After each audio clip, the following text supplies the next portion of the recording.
atsandı Fərat üstə əlinin qəzəb oğlu Salıb vəlvələ afaqa o alin nəsəb oğlu Çəkib tiği şərər var, düşüb lərziyə küffar Dəyib bir-birə əşrar, sətib o cələmdar Yetib ta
وسیلے سے مشکل گلے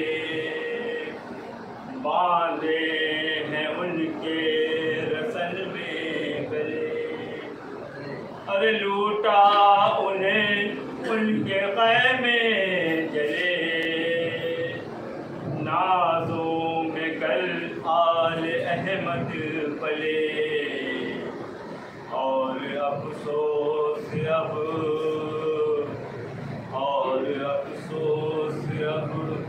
ان کا وہ در بدر چل رہا ہے، ایک ایک قافلہ ارے عباس جیسے سہارے گئے، اونو محمد سے پیارے گئے، ارے برچی سے اکبر بیمارے گئے، اصغر لحد میں اتارے گئے، پھول جو بچی گئے، پھول جو بچی گئے، لے کے وہ باغباں چل رہا ہے، لے کے ایک قافلہ، ارے شبیر تو بے کفن رہ گئے، لاشیں سبھی بے دفن رہ گئے، ارے پامال تشنا دہن رہ گئے، رن میں شہیدوں کے تن رہ گئے، اور افسوس سر سب کنوں کے سنا چل رہا ہے، لے کے ایک قافلہ، ارے بولے سکینہ اب آئے گا کون، سینے پہ تجھ کو سلائے گا کون، ارے دریا سے پانی لائے گا کون، چھینیں گے در تو بچائے گا کون، غم نہ کر غم نہ کر غم نہ کر غم نہ کر، ساتھ بھائی یہاں چل رہا ہے، لیکن قافلہ، ارے زینب ابھی ملک شام آئے گا، رنجو مہنگام غام آئے گا، ارے ظالم کا دربار عام آئے گا، زینب بلاؤ پیام آئے گا، سوچتے سوچتے بس یہی سوچتے امام زمان چل رہا ہے، لے کے ایک قافلہ غمزدہ سالمہ چل رہا ہے، راہ قرآن پر بے کسونا توا چل رہا ہے، لے کے ایک قافلہ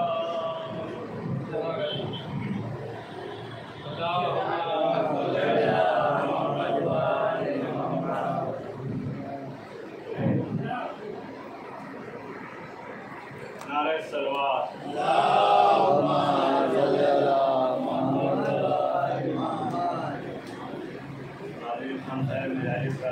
مجالس کی دوسری مجلس کا آغاز ہو چکا ہے سوسانی سے، اور مولانا کے سوچاتے ہیں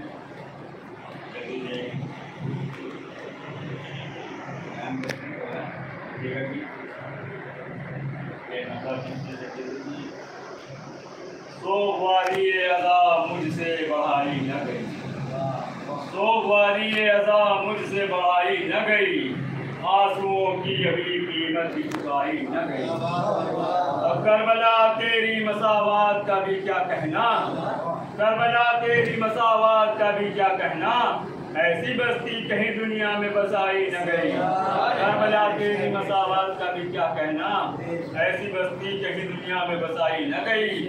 اور فاطمہ چادر تطہیر کی مصداق ہو تم، فاطمہ چادر تطہیر کی مصداق ہو تم، یہ ردا وہ ہے جو مریم کو اڑائی نہ گئی، یہ ردا وہ ہے جو مریم کو اڑائی نہ گئی۔ اور غم شبیر کی دولت کے سجے تھے سکے، غم شبیر کی دولت کے سجے تھے سکے، میرے آنگن میں نہ غربت کبھی آئی نہ گئی، میرے آنگن میں نہ غربت کبھی آئی نہ گئی۔ اور پشت ناقہ پہ رسن بستا تھے اطفال حسین، پشت ناقہ پہ رسن بستا تھے اطفال حسین، ظلم کے ہاتھ میں پر ان کی کلائی نہ گئی، ظلم کے ہاتھ میں پر ان کی کلائی نہ گئی۔ اور صبر نے کام لیا صبر سے عاشور کے دن، صبر نے کام لیا صبر سے عاشور کے دن، دیکھے عباس کی بھی پیاس بجھائی نہ گئی، دیکھے عباس کی بھی پیاس بجھائی نہ گئی۔ اور ظلم سے لے لیا عباس نے دریائے فرات، ظلم سے لے لیا عباس نے دریائے فرات، ہاتھ تو کٹ گئے قبضے سے ترائی نہ گئی، ہاتھ تو کٹ گئے قبضے سے ترائی نہ گئی۔ اور رن میں عباس کے ہوتے ہوئے سرور کی طرف، رن میں عباس کے ہوتے ہوئے سرور کی طرف، ظلم سے چاہ کے بھی آنکھ اٹھائی نہ گئی، ظلم سے چاہ کے بھی آنکھ اٹھائی نہ گئی۔ اور سینے دہر سے اٹھتے رہے شعلے لیکن، سینے دہر سے اٹھتے رہے شعلے لیکن، غم شبیر تیری آگ دبائی نہ گئی، سینے دہر سے اٹھتے رہے شعلے لیکن، غم شبیر تیری آگ بجھائی نہ گئی۔ اور دیکھیے امام کے حوالے سے کہ جس طرح سید سجاد نے کوفہ الٹا، جس طرح سید سجاد نے کوفہ الٹا، ایسے بوسیدہ عمارت بھی گرائی نہ گئی، جس طرح سید سجاد نے کوفہ الٹا، ایسے بوسیدہ عمارت بھی گرائی نہ گئی۔ اور صبر نے کھید کیے ظلم کے رخ سے پردے، صبر نے کھید کیے ظلم کے رخ سے پردے، شام والوں سے تو صورت بھی چھپائی نہ گئی، شام والوں سے تو صورت بھی چھپائی نہ گئی۔ اور حرمت حق کے لیے شہ نے دیا اکبر کو، حرمت حق کے لیے شہ نے دیا اکبر کو، یہ کمائی تو رسولوں سے لٹائی نہ گئی، یہ کمائی تو رسولوں سے لٹائی نہ گئی۔ اور مجھ سے کہتی ہے میری روح کہو ہائے حسین، مجھ سے کہتی ہے میری روح کہو ہائے حسین، اس طرح یاد کسی کی بھی منائی نہ گئی، اس طرح یاد کسی کی بھی منائی نہ گئی۔ نعرہ سلوات۔ میں آواز دے رہا ہوں جناب جیلانی صاحب کو کہ آئیں مزے کھانے کے فرائض۔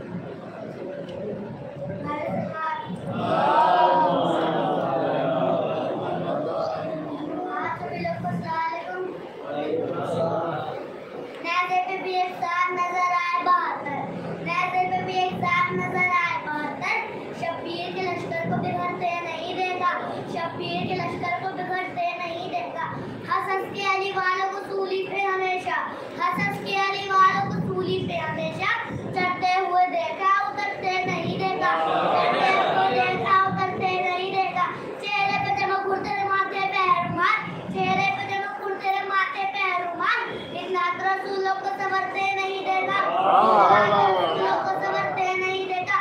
یہ معجزہ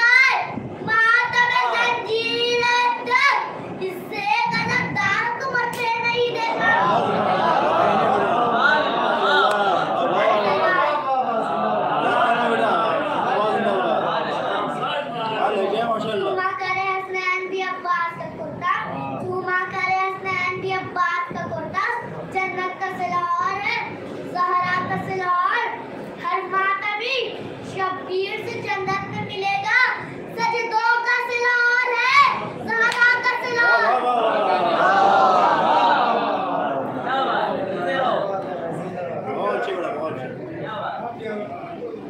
یہ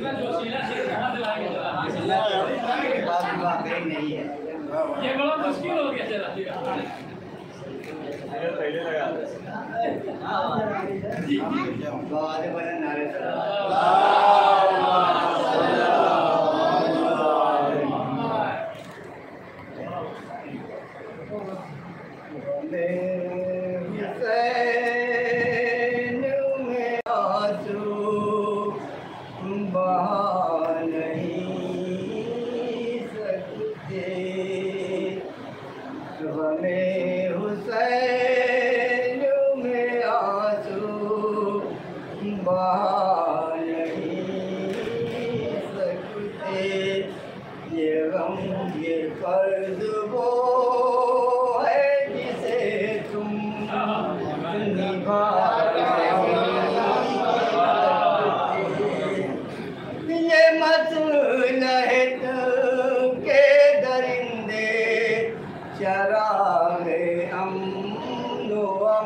مولانا عباس کے حوالے سے رمضان کے حوالے سے پیش کرتا ہوں.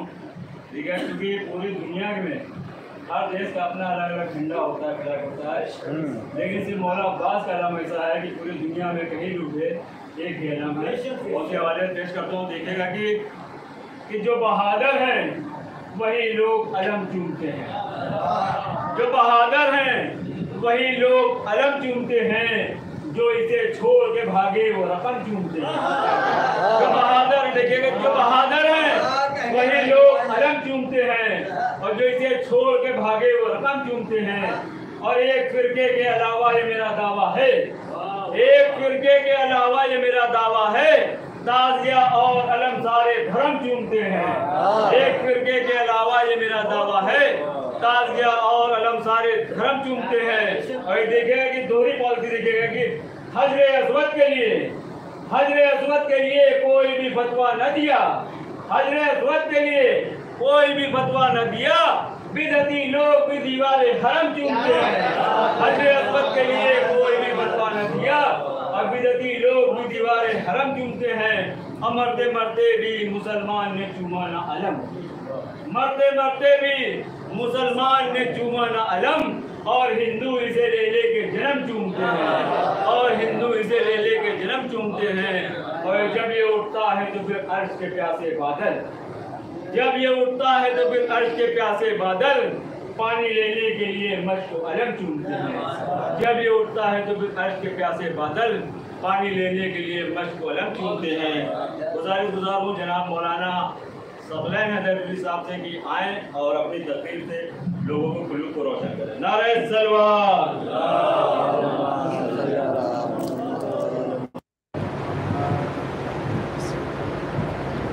نعرہ حیدری.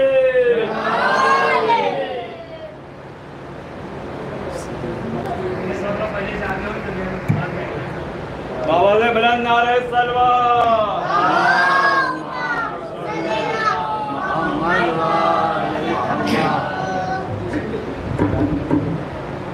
رحم اللہ من قرأ الفاتحہ.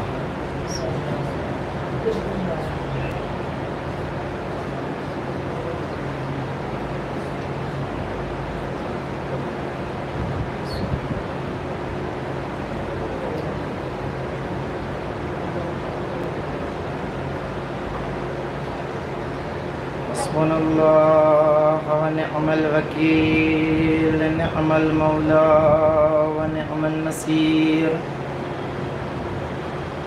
الحمد للہ الذی ہدانا لہذا وما كنا لنهتدي لولا ان هدانا اللہ. لقد جاءت رسول ربنا بالحق. الصلاة والسلام على صاحب دعوة النبوية وصولة الحيدرية والقسمة الفاطمية والعلم الحسنية والشجاعة الحسينية والعبادة السجادية والمعاصر الباقرية والآثار الجعفرية والعلوم الكاظمية والعجج الرضوية والجود التقوية والنقاوة النقوية والهيبة العسكرية والغيبة الإلهية مولانا ومولا الثقلين جد الحسن والحسين بالقاسم محمد وعليه الطيبين الطاهرين المعصومين والمظلومين. أما بعد فقد قال الله تبارك وتعالى في كتابه الكريم وهو أصدق الصادقين وقوله الحق. بسم الله الرحمن الرحيم. أن هذا صراطي مستقيما فاتبعوه ولا تتبعوا السبل فتفرق بكم عن سبيله. صلوات پڑھیں محمد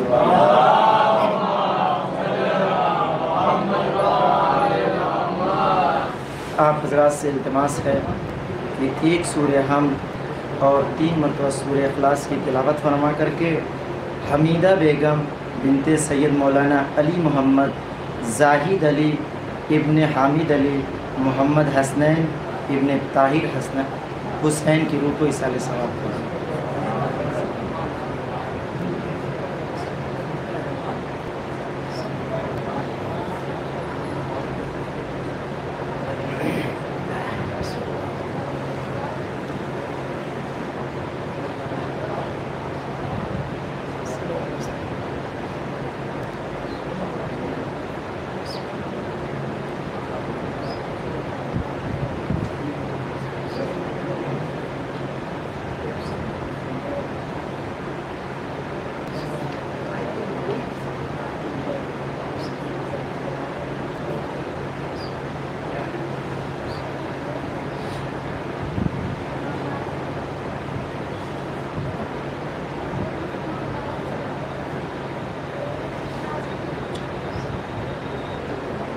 صلوات پڑھیں محمد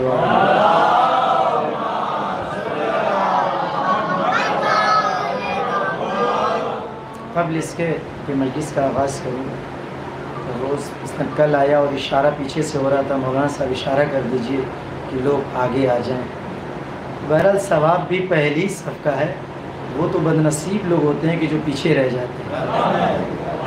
تو بہرحال شروع میں ہی میں آپ سے گزارش کر رہا ہوں کہ جگہ خالی ہے، آپ لوگ آگے آ جائیے، پھر جو پیچھے آئیں گے وہ اسی اعتبار سے بیٹھتے رہیے۔ صلوات پڑھتے ہیں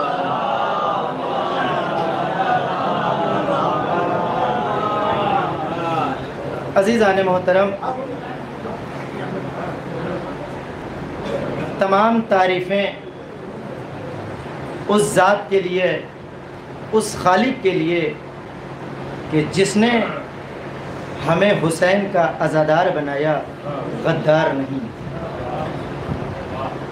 درود و سلام ہو ان ہستیوں کو، ان ذات کو کہ جن کے ذکر سے انسان کے قلوب منور ہو جاتے ہیں۔ یہ مجلس عزا زندہ اور جاوید معجزہ ہے۔ یہ مجلس حسین کوئی معمولی چیز نہیں ہے عزیزان محترم، یہ مجلس حسین باطل کے سامنے سپر ہے، یہ مجلس حسین حق اور باطل کا فیصلہ کرنے والی ہے۔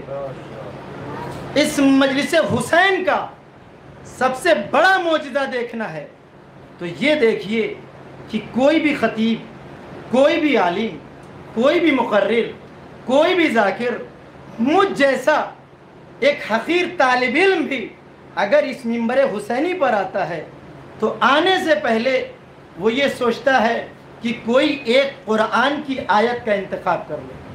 توجہ چاہتا ہوں عزیزان محترم، یعنی ایک آیت کا انتخاب کرتا ہے اور آنے کے بعد اسی آیت کے ذریعے سے مجلس حسین کا خطاب کرتا ہے۔ یعنی ایک ذاکر کا، ایک خطیب کا، ایک عالم کا، ایک طالب علم کا ایک آیت کا انتخاب کرنا اور آنے کے بعد منبر پر مجلس حسین کی ابتدا کرنا، اس بات کی دلیل ہے کہ 1400 برس پہلے کوئی ذات تھی کہ جو نوک نیزہ پر قرآن کی تلاوت کر کے بتایا تھا کہ میں خدا کا ذکر کر رہا ہوں۔ وہ 1400 برس پہلے کی بات تھی۔ 1400 برس کے بعد قیامت تک اب قرآن حسین کا قصیدہ پڑھ رہا ہے۔ صلوات پڑھے محمد والے محمد۔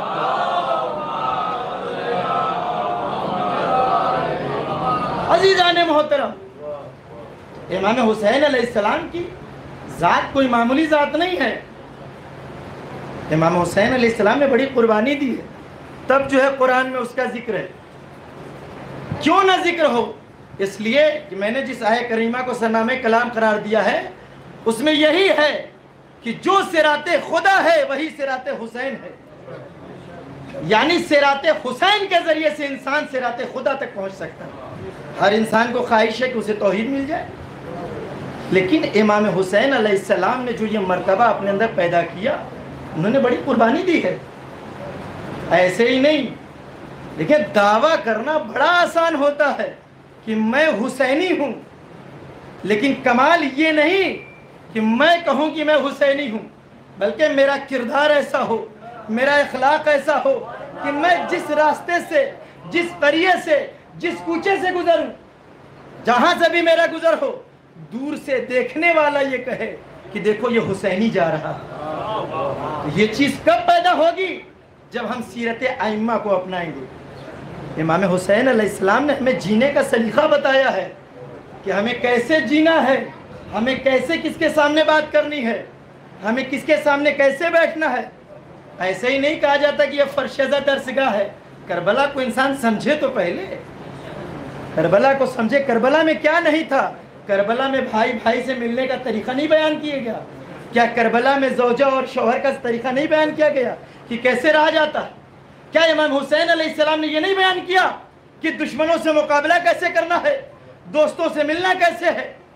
آپ دیکھ لیں تاریخ اٹھا کر کے، جب امیر شام کا آخری وقت تھا اور اپنے زمانے میں امیر شام نے چاہا، اس لیے کہ میں نے کل کی مجلس میں بیان کیا تھا کہ ہر انسان چاہے جتنا بھی برا ہو وہ کبھی اپنے بچے کے لیے غلط نہیں سوچتا، ہمیشہ چاہتا ہے کہ اگر چور بھی ہے تو وہ چاہتا ہے کہ میرا بچہ انجینئر بنے، میرا بچہ ڈاکٹر بنے۔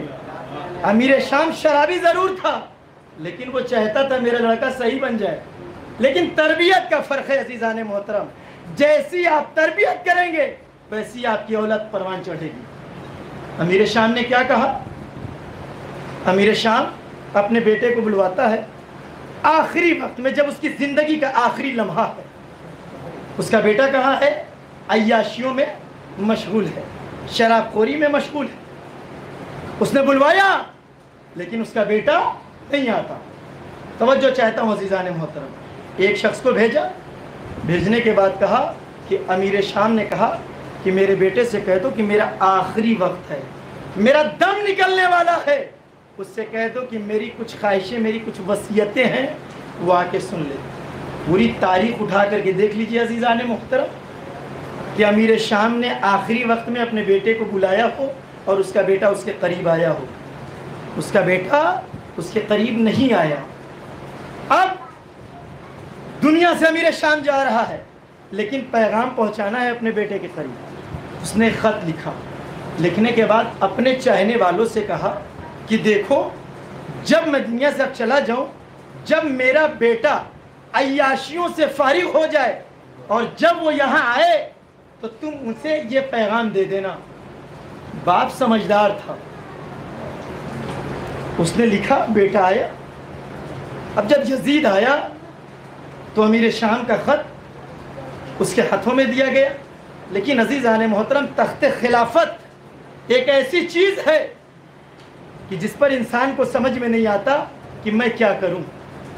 امیر شام کی دنیا سے جانے کے بعد، واصل جہنم ہونے کے بعد، جب تخت خلافت پر یزید آتا ہے اور جب اس نے خط کو پڑھا تو وصیت کا مضمون یہ ہے، یزید میں تو جا رہا ہوں لیکن میں نے تجھے بلایا اس لیے تھا کہ میں چاہتا تھا کہ کچھ وصیتیں ہیں جو میں تجھ سے کر دوں، لیکن تو میری بات کے اوپر لبیک نہیں کہا اور تو نہیں آیا۔ لیکن دیکھ، میرا پیغام ہے کہ یاد رکھنا کہ دنیا میں تو سب سے ٹکرا جانا، لیکن یہ فلاں فلاں فلاں فلاں نام ہے اور حسین ابن علی ہے، کبھی بھی تم ان سے نہ ٹکرانا، کبھی بھی تم ان سے بیعت کا مطالبہ نہ کرنا۔ عزیزان محترم، اگر تربیت اچھی ہوتی تو باپ کی وصیت کے اوپر عمل کرتا۔ دنیا کے لیے میسج ہے عزیزان محترم کہ اگر اچھی تربیت اگر آپ کریں گے تو بیٹا آپ کی وصیت پر عمل کرے گا۔ اب دنیا میں دیکھ لیجئے، اگر کوئی بیٹا اپنے والدین کی وصیت پر عمل کر رہا ہے تو وہ حسینی ہے۔ اگر وصیت کو ٹھکرا کر کے اگر کوئی اور بھی کام کر رہا ہے، وہ سب کچھ تو ہو سکتا ہے لیکن حسینی نہیں ہو سکتا۔ عزیزان محترم، وصیت کو اس نے ٹھکرا دیا۔ کیا کیا اس نے؟ باپ نے منع کیا ہے کہ بیعت کا مطالبہ نہیں کرنا، لیکن کیسا بیٹا ہے، یہ تربیت کا اثر ہے عزیزان محترم۔ جیسی تربیت کیا اسی اعتبار سے بیٹا پروان چڑھا۔ جس چیز کو باپ نے منع کیا سب سے پہلا وہی کام کریں۔ کہتا کیا ہے یزید کہ جو میرے باپ داداؤں نے نہیں کیا اب وہ میں کر کے دکھاؤں گا، جو چیزیں باقی رہ گئی ہیں اسے میں پورا کروں گا۔ اس نے خط لکھا اور لکھنے کے بعد ولید کے پاس مدینے بھجوا دیا۔ کیا کہا؟ خط کا مضمون کیا ہے؟ ولید سے کہا کہ دیکھو، یہ فلاں فلاں فلاں فلاں لوگ ہیں اور حسین ابن علی ہیں، ان سے بیعت لے لو، اگر یہ بیعت نہیں کرتے ہیں تو ان کا سر قلم کر کے ہمارے پاس بھیج دو۔ ولید کے پاس خط آیا۔ ولید کون ہے؟ ولید اس زمانے میں جب خط بھیجا گیا تو یہ مدینے کا گورنر، مدینے کا حاکم، لیکن ولید کی اگر تاریخ کے اوپر اگر دیکھا جائے تو ولید پہلے کوفے کا گورنر تھا۔ اس زمانے میں مروان تھا مدینے کا، ساری دسترستی پوری حکومت مروان کے ہاتھ میں تھی اور ولید کوفے کا گورنر تھا۔ لیکن جب ولید نے شراب کے عالم میں 2 کی جگہ 4 پڑھا کر کے اور لوگوں سے یہ پوچھا تھا اور پڑھا دوں، تب یہ مروان کو پتا چلا اور مروان نے ولید کو وہاں سے معزول کیا اور وہ کوفے سے گورنر کی سیٹ سے ہٹ گیا۔ لیکن آج حالات بدلے ہوئے ہیں۔ آج ولید مدینے کا گورنر ہے اور مروان کی کوئی اوقات اور کوئی حیثیت نہیں۔ لیکن آپ کو تو پتا ہے نا، دنیا میں بھی ایک انسان ریٹائر ہو جاتا ہے کسی چیز سے تو یہ شوق کہاں سے آیا؟ آپ سن لیجئے. ایک انسان ریٹائر ہو گیا، مثلا کپتان تھا، وہ ریٹائر ہوا تو اس کو پوری زندگی لکھا گیا اپ کپتان، یا پردھان تھا. یہ شوق کہاں سے ہے؟ یہ وہیں سے. اب وہ ریٹائر ہو گیا، وہاں سے ہٹ گیا، لیکن چونکہ دارالخلافت میں اس کی دسترسی ہے اور اس کا آنا جانا لگا ہوا ہے. جب یزید نے خط بھیجا ولید کے پاس اور کہا کہ اس سے اور ان سے اور امام حسین ابن علی سے تم بیعت لے لو. عزیزان محترم، بیعت لینے کے لیے ولید نے جو ہے مروان سے مشورہ کیا اور امام حسین علیہ السلام کے پاس اپنا نمائندہ بھیجا. یہاں پہ رک کر کے ایک بات کہتا ہوں. مثال ہے، اگر میں مثلا کوئی ایک صاحب یہاں پر میری پڑھائی کے اوپر کافی پیسہ خرچ کر کے، یعنی بچپن سے لے کر کے اس عمر تک مجھے پڑھا لکھا کر کے کچھ بنا دے، چاہے مولانا بنا دے، چاہے انجینئر بنا دے، چاہے ڈاکٹر، جو تصور آپ کر سکتے ہیں تصور کر لیجئے. IAS بنا دے، PCS بنا دے، کچھ بھی بنا دے. بچپن سے لے کر کے ابھی تک میرے اوپر پیسہ خرچ کر کے جب مجھے کچھ بنا دیا اور بنانے کے بعد مثلا میں IAS بن گیا، اور جب میں IAS بنا اور اتفاق سے میری پوسٹنگ کانپور میں اگر ہو جائے، آپ بتائیں ہم سے کیا توقع ہوگی؟ جس نے ہم کو پڑھا لکھا کر کے اتنا بڑا کیا اور اس منزل پر پہنچا دیا، اس کو ہم سے کیا توقع ہے؟ اس سے ہم کو یہی تو توقع ہوگی کہ یہ جب آ گیا ہے کوئی میرا کام پھنسے گا تو آسانی سے ہو جائے گا. یہی تو امید ہوگی عزیزان محترم. ایسا تو نہیں کوئی دوسری امید لگائے گا. لیکن اگر اس کے برخلاف ہو کہ وہ بندہ جس نے مجھے اتنا بڑا کیا اور آج اس پوسٹ پہ پہنچا دیا اور میں انتظار کر رہا ہوں اس کا کہ وہ مجھے سلام کرے اس لیے کہ میں IAS ہو گیا ہوں، میں PCS بن گیا ہوں، آپ انصاف سے بتائیں کہ جس نے میرے اوپر پیسہ خرچ کیا ہے اس کے دل پر کیا گزرے گی؟ وہ یقیناً غصہ تو ضرور ہوگا. بس یہی چیز عزیزان محترم ولید کے پورے خاندان کے اوپر اگر دولت خرچ ہوئی تھی تو وہ کس کی؟ جناب خدیجہ کی. محنت کس کی تھی؟ محمد عربی کی. محنت کس کی تھی؟ علی بن ابی طالب کی. یہ ساری محنتوں کے بعد آج ولید وہاں تک پہنچا ہے اور پہنچنے کے بعد حسین ابن علی سے مطالبہ بیعت کر رہا. امام حسین علیہ السلام نے اس سے بیعت کا مطالبے پہ انکار نہیں کیا کہ میں نہیں جاؤں گا. امام نے کہا ٹھیک ہے میں آؤں گا، اور امام اس کی باتوں پہ کہنے کے بعد دربار گئے. تاریخ میں مختلف روایتیں عزیزان محترم، لیکن جو میں نے معتبر دیکھی اس کو بیان کر رہا ہوں کہ مولائے امام حسین علیہ السلام اپنے 18 بنی ہاشم لے کر کے دارالخلافت کی طرف گئے اور وہ 18 بنی ہاشم کو دربار کے باہر کھڑا کر دیا. کہا کہ جب میری آواز اندر سے بلند ہو تب تم لوگ اندر آنا. عزیزان محترم، کہنے کا مقصد یہ ہے کہ حسین ابن علی یہی بتا رہے ہیں کہ دیکھو میں بزدل کا بیٹا نہیں ہوں، میرے پاس جوان بنی ہاشم ہے، اس کے باوجود بھی انہیں باہر چھوڑ کر کے آ رہا ہوں دربار کے اندر. بیعت کا مطالبہ ہے. امام حسین علیہ السلام دربار میں گئے. ولید نے کیا کہا؟ ولید نے کہا کہ یزید کا خط آیا ہے اور بیعت کا مطالبہ کرنا. امام حسین علیہ السلام نے منع نہیں کیا. ایک مرتبہ اس نے کہا، 2 مرتبہ کہا، تیسری مرتبہ امام حسین علیہ السلام نے کہا کہ کیا بیعت اتنی چھوٹی رقم ہے، اتنی چھوٹی چیز ہے کہ جس کو بیعت کا مطالبہ کرنے کے لیے تم مجھے رات کے سناٹے میں بلائے ہو؟ اگر بیعت کا مطالبہ ہی کرنا تھا تو دن کے اجالے میں کرنا. جب دن ہو، جب لوگ اکٹھا ہوں، جب لوگ جمع ہوں تو بیعت کا مطالبہ کر لینا. پھر وہاں دیکھا جائے گا کہ بیعت کا حقدار یزید ہے یا حسین ابن علی ہے؟ عزیزان محترم، امام حسین علیہ السلام نے یہ جواب دیا، اور دینے کے بعد ولید نے کہا ٹھیک ہے جیسا آپ کہہ رہے ہیں۔ امام حسین علیہ السلام دربار سے نکلنے ہیں، مروان نے نکلتے ہوئے امام حسین کو دیکھا، دیکھنے کے بعد ولید سے کہتا ہے ولید تو حسین کو جانے دے رہا ہے، تجھے پتا ہے کہ اگر حسین چلے گئے تو پھر تمہارے دوبارہ ہاتھ نہیں آئیں گے، یا تو بیعت لے لے یا تو ان کا سر قلم کر دے۔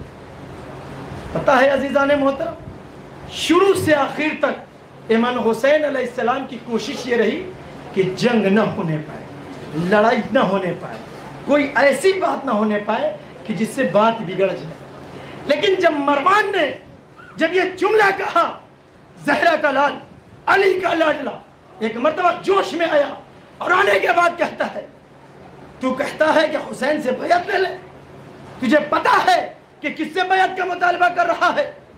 وہ رجل فاجر کہ جو فساد برپا کرنے والا ہے، جو لوگوں کو گمراہ کرنے والا ہے، جو مظلوموں کا قتل کرنے والا ہے، جو نفس محرمہ کا قتل کرنے والا ہے، اس کی بیعت کے لیے مطالبہ کر رہا ہے۔ تجھے پتا ہے آج تیرے دربار میں حسین یہ کہہ کے جا رہا ہے کہ میں حسین نہیں بلکہ مثلی لا یبایع مثلا، مجھ جیسا اس جیسے کی بیعت نہیں کر سکتا۔ عزیزان محترم، امام حسین علیہ السلام کا وہ یہ بھی تو جواب دے سکتے تھے کہ میں یزید کی بیعت نہیں کروں گا، یہ جملہ کہہ سکتے تھے نا۔ لیکن امام حسین علیہ السلام نے کیا کہا کہ مجھ جیسا اس جیسے کی بیعت نہیں کر سکتا۔ امام حسین علیہ السلام نے سن 61 ہجری میں یہ قیامت تک کے لیے ہمیں درس دے دیا ہے کہ زمانہ کوئی بھی آ جائے، دنیا کوئی بھی آ جائے، حاکم کوئی بھی آ جائے، کبھی بھی اس کے ہاتھ پہ بیعت نہیں کرنا۔ آج سوشل میڈیا پر دیکھ لیجئے، اگر کوئی بڑے سے بڑا انسان اگر کسی کے ہاتھ پہ بیعت کر رہا ہے تو وہ سب کچھ تو ہو سکتا ہے لیکن حسینی نہیں ہو سکتا۔ صلوات پڑھے محمد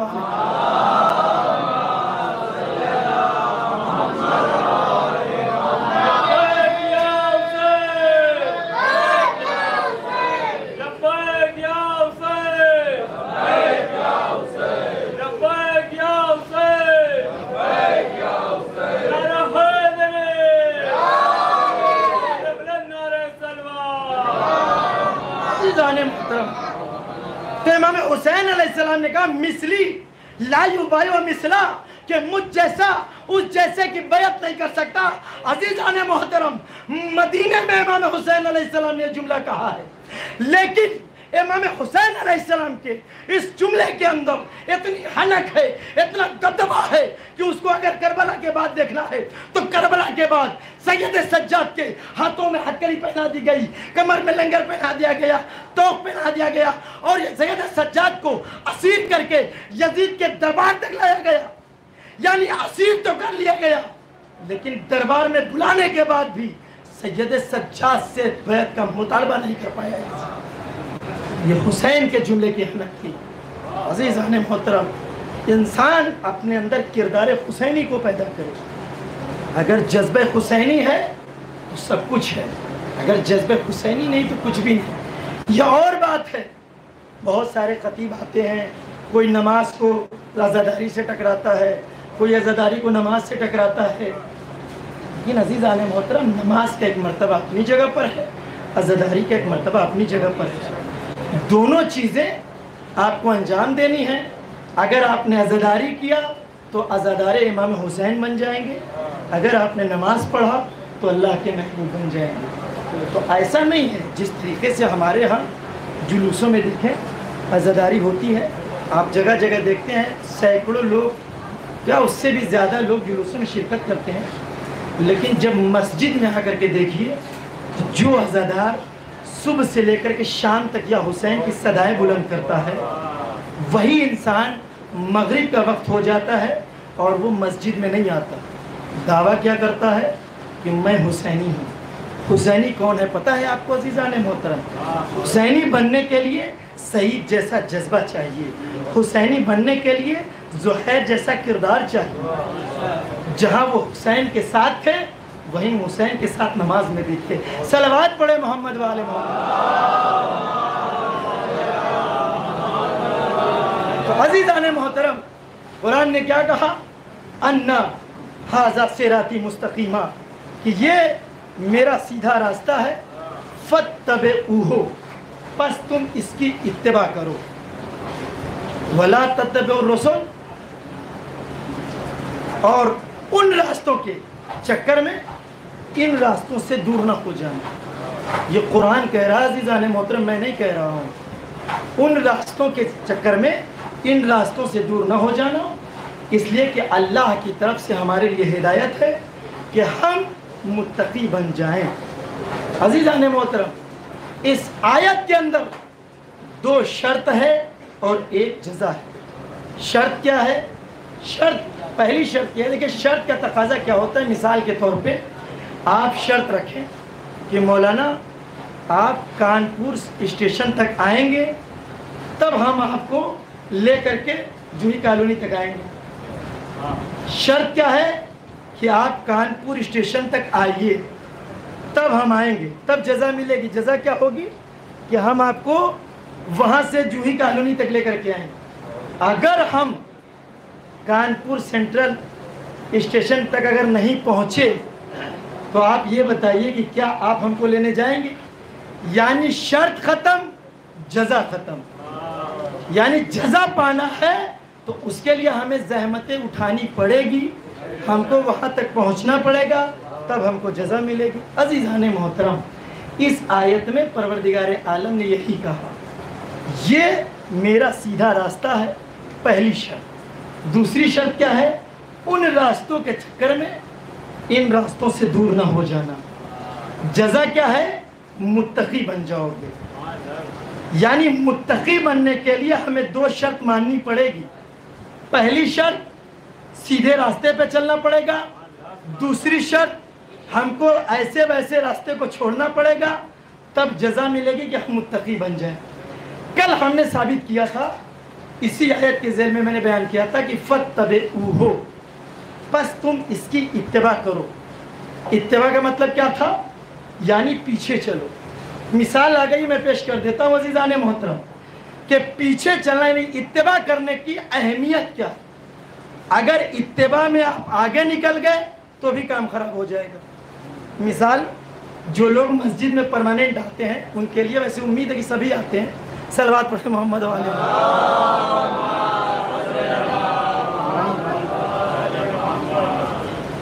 مسجد میں آپ نے دیکھا ہوگا امام جماعت نماز پڑھاتا ہے، وہ امام بھی ہم میں سے ہی ہوتا ہے، بس فرق یہ ہوتا ہے کہ وہ تعلیم حاصل کر کے عالم بن کر کے وہ مصلی تک پہنچ جاتا ہے اور لوگ اس کی اتباع کرتے ہیں۔ توجہ چاہتا ہوں عزیزان محترم، اگر کوئی انسان امام سے پہلے رکوع میں چلا جائے اس کی نماز باطل۔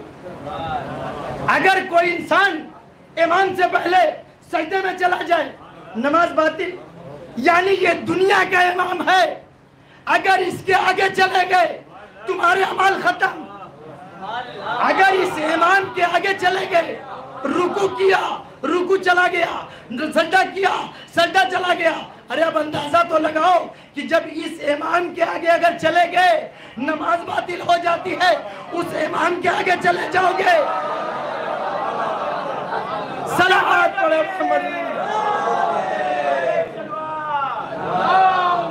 مسئلہ یہ ہے عزیزان محترم کہ اتباع کرنی ہے۔ اتباع کس کی ہوگی؟ امام کی ہوگی۔ کیسے ہوگی اتباع؟ یہ کوئی نہ راوی بیان کرے گا نہ کوئی محدث، یہ بیان کرے گی قرآن۔ کیسے اتباع کریں؟ پروردگارہ تو نے کہا کہ میں اتباع کروں، کیسے اتباع کروں؟ آواز قدرت آئی کہ قرآن پڑھو۔ اچھا، اتباع کا معیار کیا ہوتا ہے عزیزان محترم؟ مثال کے ذریعے سے، مثال کے طور پر اگر آپ سے کوئی سوال کرے کہ آپ اللہ سے محبت کرتے ہیں، جواب کیا آئے گا؟ بے شک میں کرتا ہوں، میں نماز بھی پڑھتا ہوں، میں روزہ بھی رکھتا ہوں،